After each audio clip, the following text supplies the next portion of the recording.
Hello, everyone. Welcome back to another edition of the Benchwarmer Sports Podcast. I'm your host, Raffi, and as always, joined by Thedore and Davian.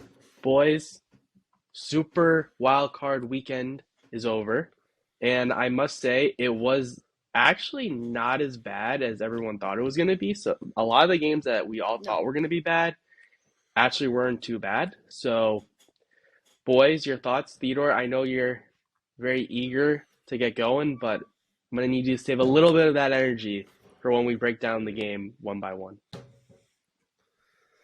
Look, I made fun of Super Wild Card Weekend. We had a laugh about it, but it really was probably one of the better wild card weekends we've had in a while.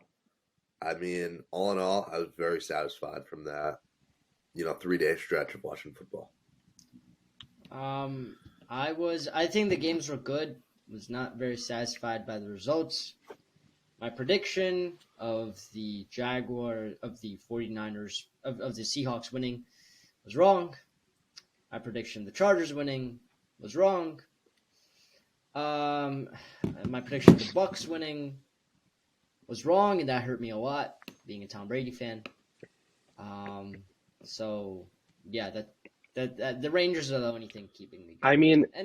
Hey, you get a few more takes wrong, and who knows, they might give you a contract to work with Shannon Sharp on a show if Skip Bayless once he eventually gets canceled. So, you keep getting incorrect takes, unlike Thero and I, and who knows, maybe you'll find your way up in the world. That seems to be how sports media jobs tend to go. But let's dive in right into these games. So first, we'll just give our thoughts on the Seahawks-Niners game. And this was a game that went as expected. Personally, the Seahawks stayed in there. They played really well. They didn't really give the Niners too much. But at the end of the day, the Niners' high-end talent was just too much for Seattle, and they eventually pulled away. And did they win by almost 20? Yes. But I don't think the score tells the true story of how the Seahawks played. And also, I just want to mention, too, the fumble that Geno Smith had, the strip fumble, inside their own, not their own, but the red zone, down 23-17. That was arguably the biggest game-changing moment of the game.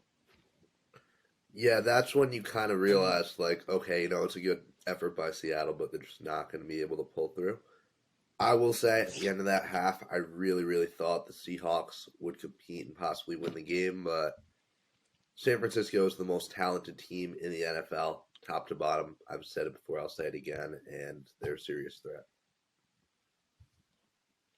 Yeah, I would 100% agree with that. I think the 49ers personally, we'll talk about this more later, but I think the 49ers are the team that's going to represent the NFC in the Super Bowl. I really think that they're that good. They're just stellar. Finding Brock Purdy, he's a great he was underrated heading into the draft. He should have gone in more like the 4th or 5th round. But again, this QB class was pretty dry, so I'm not surprised that the 49ers didn't take him to the end. The 49ers, they're it. Yeah. And again, this is kind of just playing with house money. At this point, the Seahawks already just overcame so many negative news stories entering the season. Nothing because they did personally, but just because you trade your face of the franchise, Russell Wilson, you go with the old man, Pete Carroll, which Davian knows all about. Old head coaches like staying a bit too long past their expiration date, but that's besides the point. All right. You know what?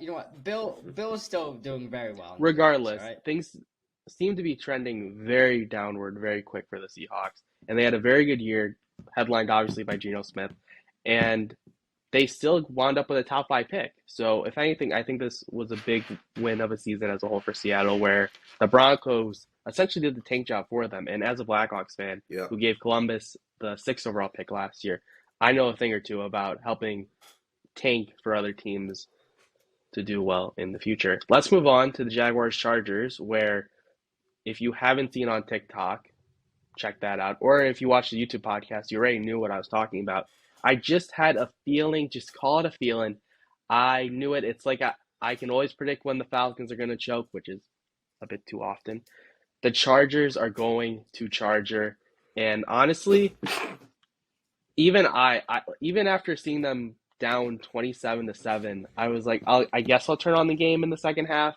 And boy, am I happy that I decided to watch the second half of that game, because the first half was very boring, and I think I started watching the Blackhawks, so that tells you anything how bad that first half was for the Jaguars.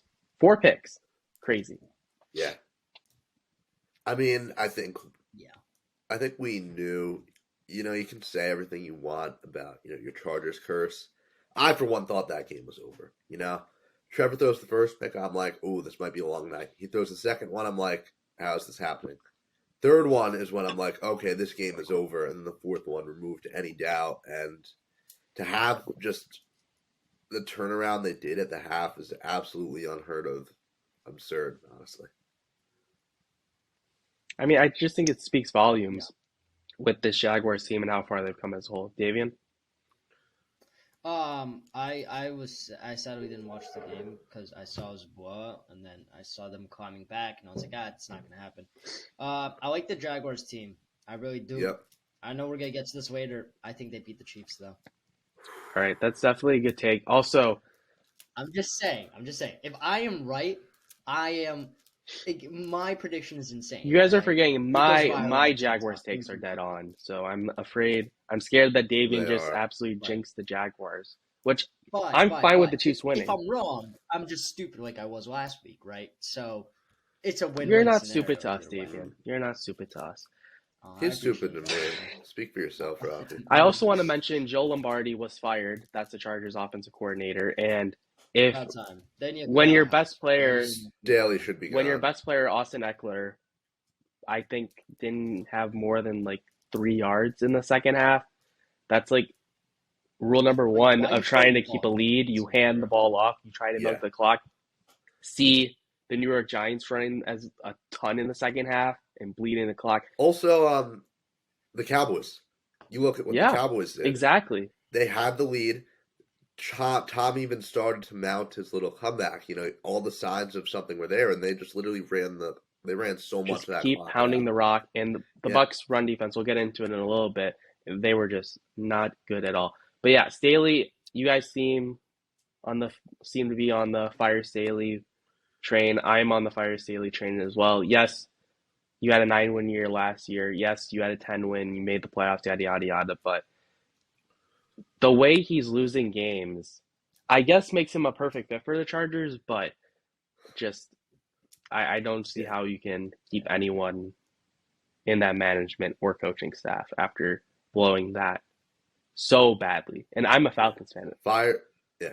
Fire Staley, bring in Sean Payton. I think it's so Everyone's easy saying what that, they should do. but I don't know if the Chargers do that. No, I Sean honestly- Payton is that good of a coach. I don't Sean care if you have to Payton- But trade. He's going to. if he goes anywhere, it's gonna be, in my personal opinion, to Denver, because I just think No. the Walton family is just gonna be like, here is a blank Denver's check, gonna pay write so as much money as you want, any number we will pay you. So I think that's gonna be very Is enticing mu- for Payton. Here's what I'll say. Sean Payton, with his age, I don't even think money is probably his main motivation. I mean, Oh no, it's not. But they're the also gonna Chargers just would give pay him him a ton control. of.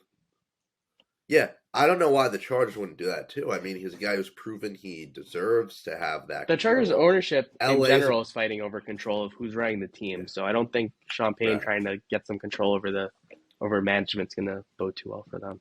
But that's something. I'd also make the assumption that Payton would rather live in warm, sunny LA than Denver. That's a very bold assumption. Yeah. I mean, you could probably get a pretty good box in LA for maybe like a couple $1 million. So yeah, I think that could work for Sean Payton. Yeah. Moving on, Dolphins Bills, the game that may have been the longest game to not go into overtime, as many have dubbed it. This game seemed like the Bills were just going to absolutely just smack and kill the Dolphins until the Dolphins started to come back. Now, Thedore, I'm going to let you take this because you were mentioning this in our group chat, but you can talk a little bit about Josh Allen right now and just how he made a couple very obvious mistakes and just warn Bills fans that this play is not encouraging. Well, first of all, I've been warning Bills fans for a whole year now. I've been saying, you're not that good, guys. Chill. Josh Allen is so overrated. The Bills are frauds. They almost lost to this atrocious Miami offense. They kept letting them in the game. Josh Allen, look, he's a fun quarterback. I love watching him play.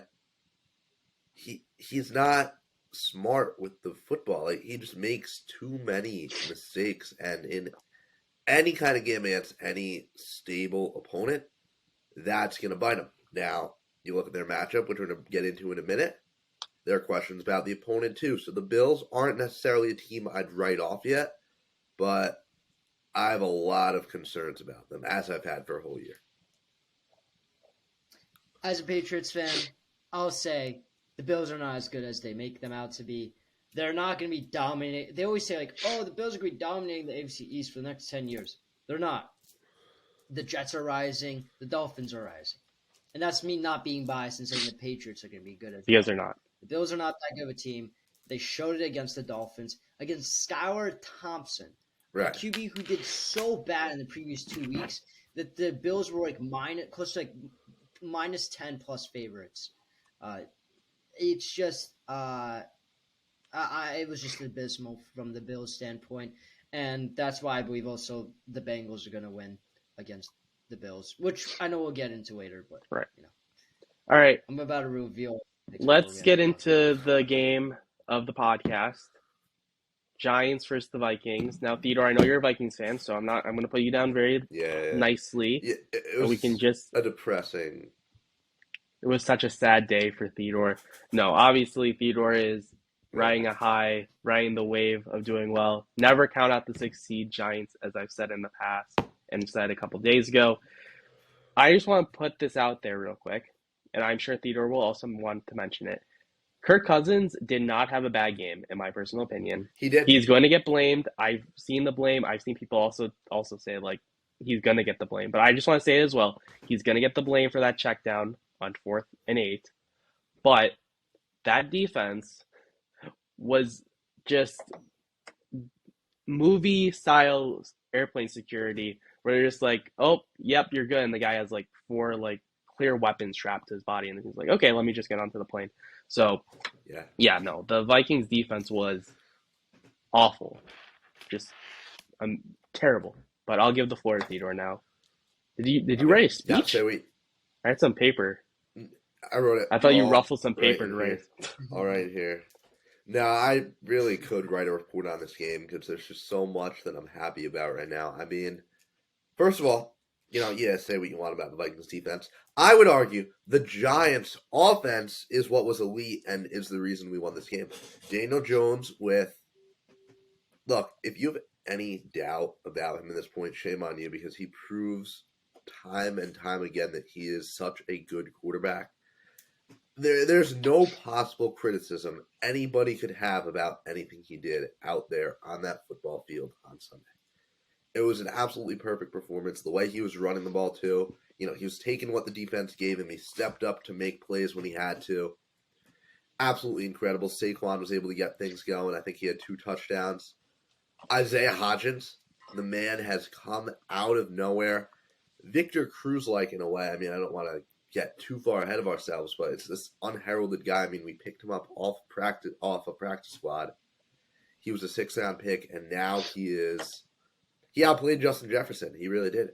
Twice, if I might add. He kind of outplayed him in the first matchup, too. I mean, absolutely incredible what he did. You look at the other pieces that stepped up. Cordell Flott, I mean, this guy, literally, nobody has heard of him, and he was out there. He made the play of the game, huge 3rd down pass deflection to break up a Justin Jefferson 1st down. We won the game on the next play. Just absolutely incredible. We got a kicker who can make PATs. Graham Gano is literally automatic. I would literally keep talking for another 15 minutes if you didn't stop me. So I'm going to pass it back to you, Raffi, where you let Davian hate on everything I just said. Very smart. Very smart of you, Thedore. Very smart. Davian? Look. Let me continue with this. I'm sorry that the Vikings don't know how to play with a QB spy. Okay, against the Eagles, Daniel Jones will not be able to run that much. He just simply will not. I will credit the Giants' defensive line. You did hold up Dalvin Cook to 60 yards.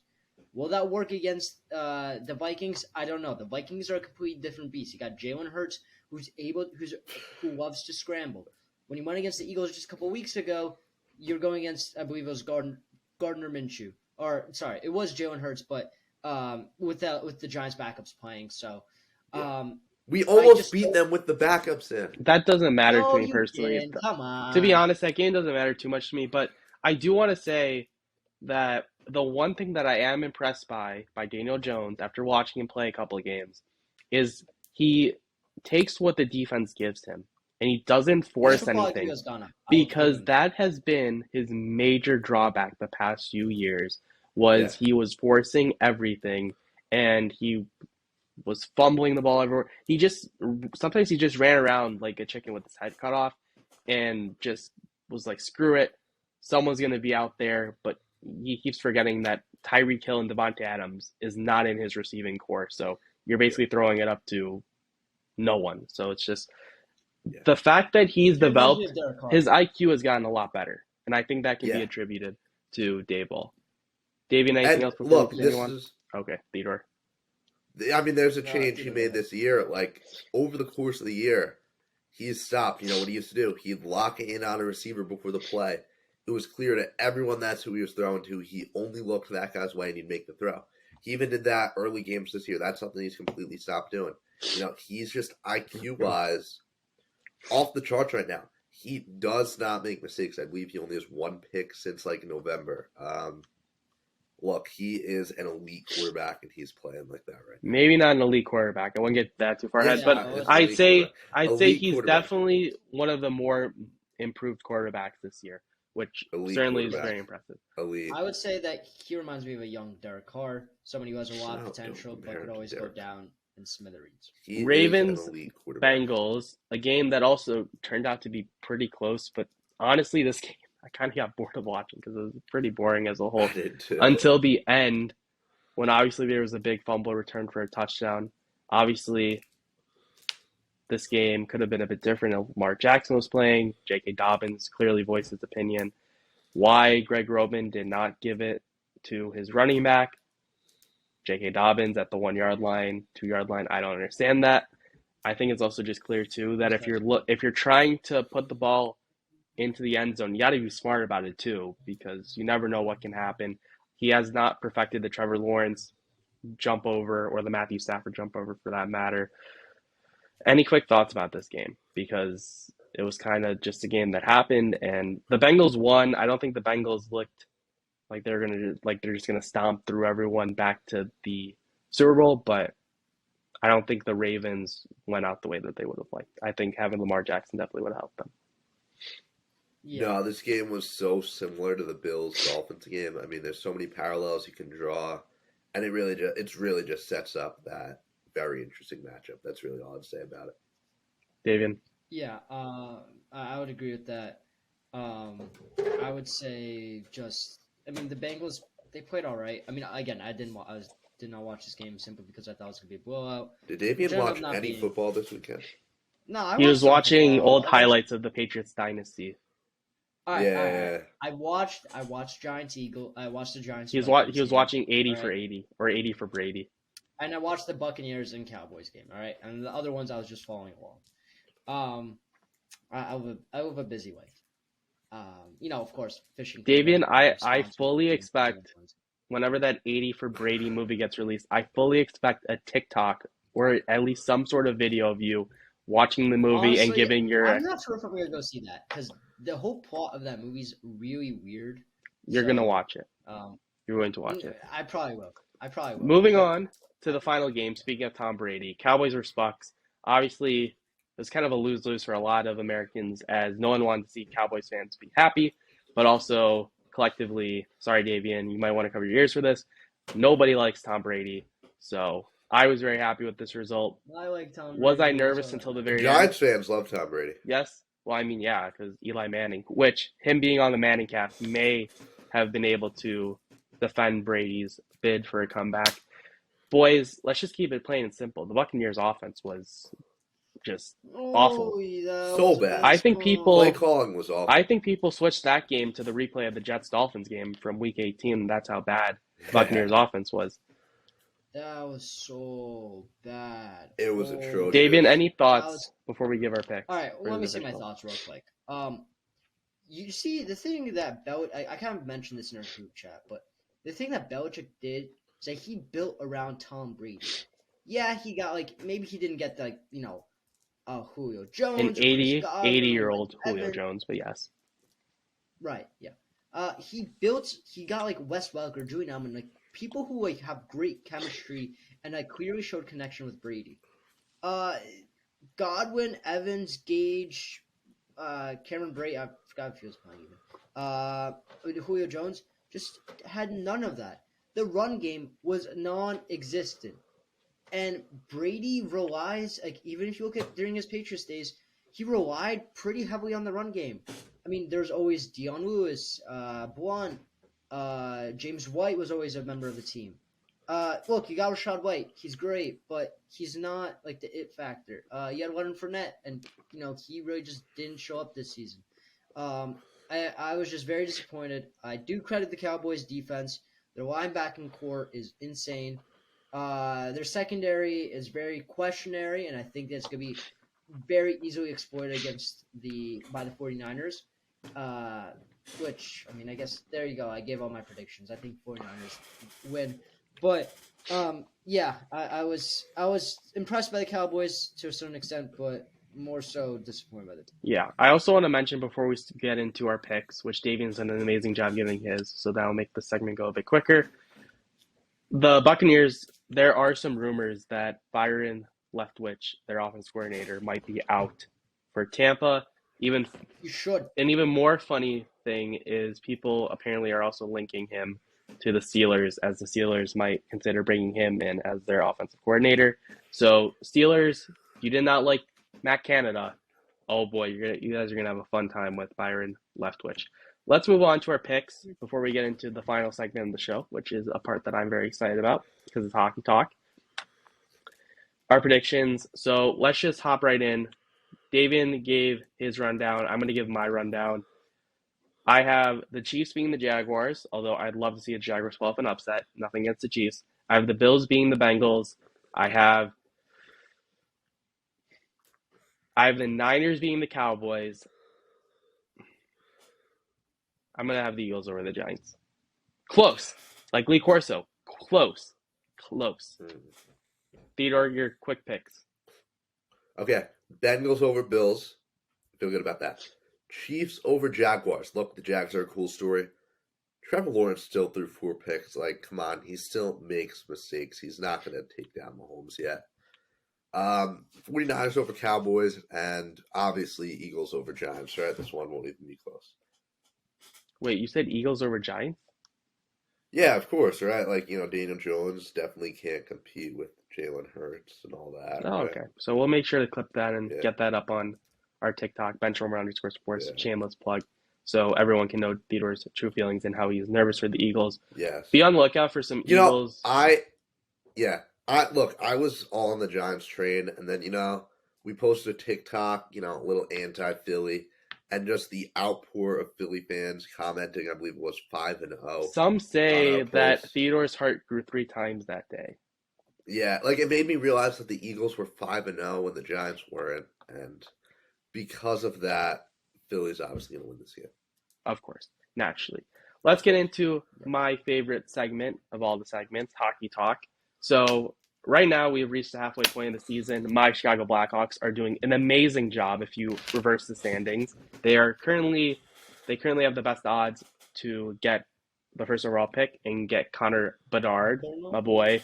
If you haven't seen my beautiful meme that I may or may not have gotten images from the internet and stolen it from other people. Regardless, amazing meme. Very proud of that. TikTok that I made. I also want to mention, before we get into some teams, because I want to talk about some teams halfway through the season that have been impressive and not very impressive. You guys can give your thoughts on the Rangers so far. Jake McCabe, plus minus. Not really a very good stat because teams with very, very bad plus minuses, a lot of your guys are going to have minuses. Jake McCabe, Blackhawks D-man, has a +4 so far this season on the Chicago Blackhawks. He is the only player with a positive plus-minus. So if you want to give up a first-round pick for Jake McCabe, I'm all for it. Let's get into some teams that have been very impressive. Boys, any thoughts? I know the Rangers have been kind of in the middle, so if you guys want to mention the Rangers as well and just talk about them so far, because they've been impressive of late, but they definitely started the season off a little shaky. Yeah. I kind of agree with that. I think the Rangers have been doing really pretty well. I think it's kind of like it's interesting because all of a sudden you're getting like a New York, New Jersey rival foes. Let's just go with that since I can't pronounce words. Like the Rangers, Devils. I mean, they've both been doing pretty well. Islanders are not doing too great. I mean, I'm sure they're gonna sneak into the wild card somehow. But I'm very impressed with that. Of course, the Bruins keep doing what the Bruins have been doing, absolutely just dominating the league for the most part. There's two teams I'm surprised about, but I'll kick it back to you, Raffi.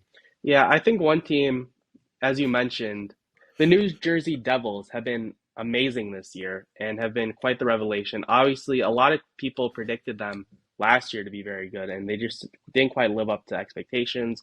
Wound up getting a big boost in the draft lottery to 2. They took Simon Nemec, who was Slovakian.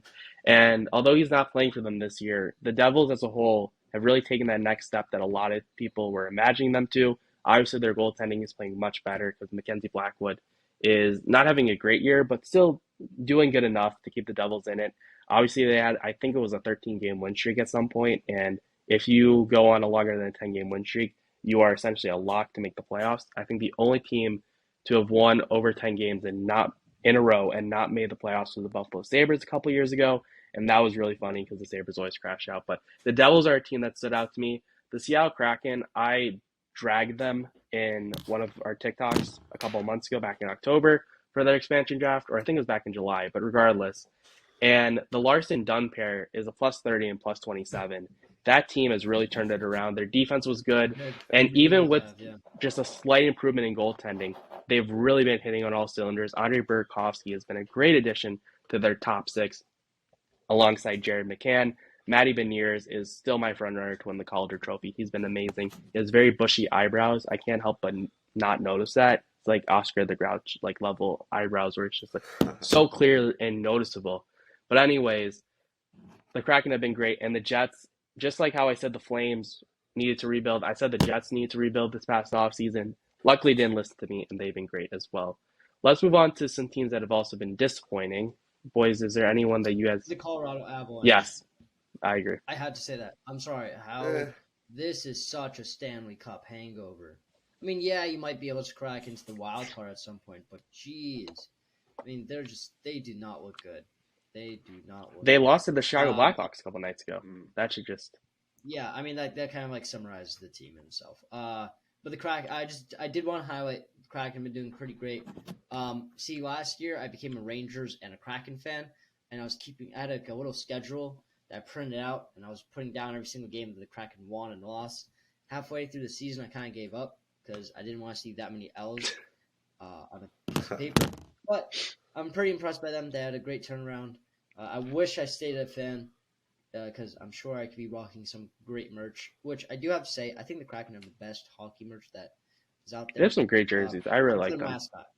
Yeah, they are. The whole logo, everything. Everything except the mascot's awesome. Yeah. But yeah, also talking about the Colorado Avalanche real quick, because yes, they've also been disappointing. Nathan MacKinnon missed 11 games so far this season. He's back into the lineup, but he's been dealing with injury. Obviously, the big loss is Valeri Nichushkin, my boy, who is a point-per-game player to start this season after getting a new contract extension. And he's been out. He's expected to come back soon. But again, the big loss is their captain, Gabe Landeskog, who I don't believe has played a game yet for them this season and might not come back for another couple months for this Colorado team. So losing your captain is obviously a big loss, and especially when he's a part of that big top line with Rantanen and McKinnon. He's a guy who can win a bunch of faceoffs as well, can line up at center. So that's certainly a big loss, which has really hurt the Colorado Avalanche. Another team that I'd like to say also just has been very disappointing was your President's Trophy winners from last year, the Florida Panthers. Sergei Bobrovsky has not been very good this year. And as a whole, everyone's just kind of fallen off. That Huberdeau trade for Tkachuk, not a bad trade, given that Matthew Tkachuk has been very good. But you lost Mackenzie Weegar, and just with the injury carousel rolling through the Florida Panthers decor as it always is. I just don't know if you're putting too much pressure on Aaron Ekblad, and that concerns me a lot because Aaron Ekblad is very injury prone, and if he goes down at any point, your defense is essentially Gustav Forsling, Blackhawks legend. I'll be honest on my pick. The Avalanche don't concern me really at all. This is still a very, very, very good team. Look, it's natural to have a cup hangover. I really see no reason why they can't get themselves back into contention. They'll obviously make the playoffs, and I don't see any reason why they can't make noise in the playoffs and possibly get back to the Stanley Cup again. The real team to me that's been disappointing. I went out on a limb and said that Johnny Gaudreau would be able to lead Columbus to a wild card spot. It was a bit of a reach at the time, but man, they've just been atrocious. Like they are obviously losing Zach Werenski early in the season. Continue, Thedore. I mean, yeah, they're in the Connor Bedard sweepstakes at this point. Like, there's no shot this team's contending, and you sign this superstar player, but like, what are you going to do with him? Like, just not. Yeah. No positives in Columbus right now. Yeah, they've been really dealing with injury bug, as I was mentioning. Zach Werenski out for the year. I believe this happened mid-November too, so they've been without him for quite some time. Jake Bean's also been out for quite some time with his shoulder injury. The blue line's getting beaten up. Jacob Voracek's been dealing with some concussion problems that could sideline him for the rest of the year, maybe even put him into retirement, which would just be awful because I really liked Voracek on the Flyers. And yeah, this team was expected to take a jump. Obviously, I wasn't expecting them to make the playoffs. I had them just out, but I still expected them to be pretty close and be at least where the Islanders are and Florida Panthers are, respectively, where they're not in the playoffs, but they're certainly fighting for it.